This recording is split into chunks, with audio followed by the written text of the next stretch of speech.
Ok. Yo soy Robert Salinas y esta es mi evidencia de la semana TEC. ¿Qué relevancia tiene este caso bajo una perspectiva de género, derechos humanos y de dignidad humana? Bueno, el caso de Carla Pontigo es un caso de homicidio. Se debe partir desde ese punto.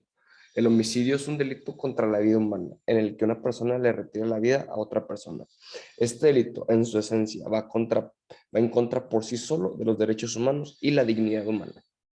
Podemos entender como dignidad humana cuando un individuo siente respeto por sí mismo y se valora. El tener dignidad va de la mano con poder gozar de todos los derechos fundamentales que se derivan.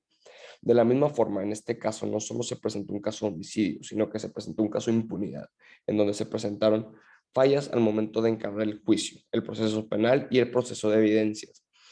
El atentar contra la vida de una persona corrompe por sí sola toda esencia de la dignidad humana, fundamento y base de los artículos constitucionales. Los derechos humanos de las víctimas vulneradas, entre ellos el derecho a la vida, el derecho a una vida libre de violencia y el derecho a una vida digna. La impunidad y las deficiencias en el proceso de investigación de los delitos de homicidio muchas veces resultan en un menoscabo del derecho a la información de las familias y de las víctimas, como es en este caso. Al terminar con la vida de Carla, se transgrede su derecho a la integridad personal, pues se le despoja de su derecho a conservar su integridad física, psíquica y moral.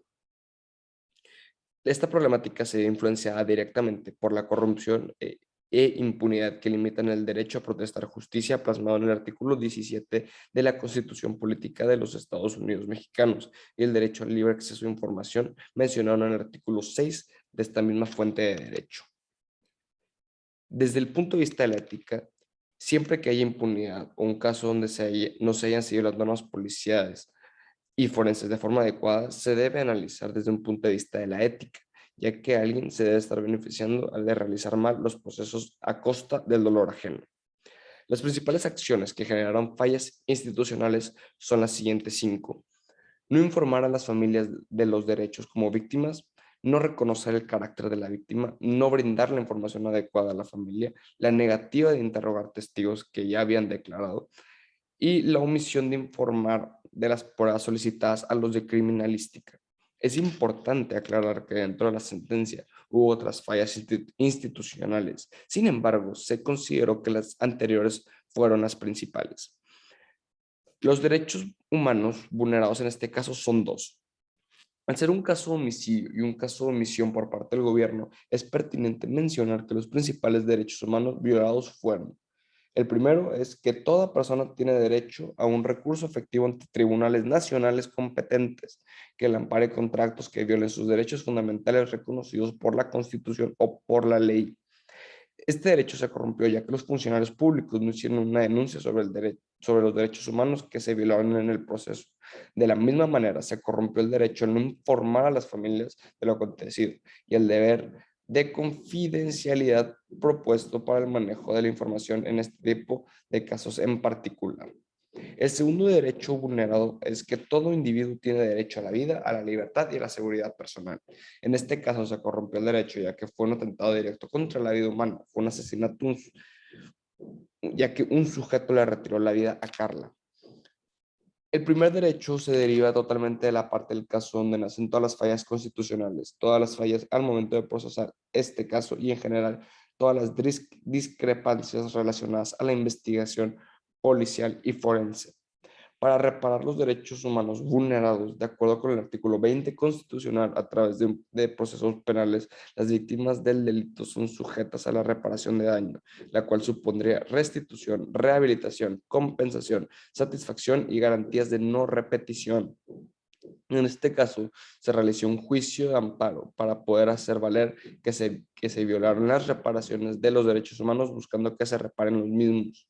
En el juicio de amparo de este caso, se buscó que se rectificaran todas las fallas institucionales que tuvieron el momento de llevar el proceso.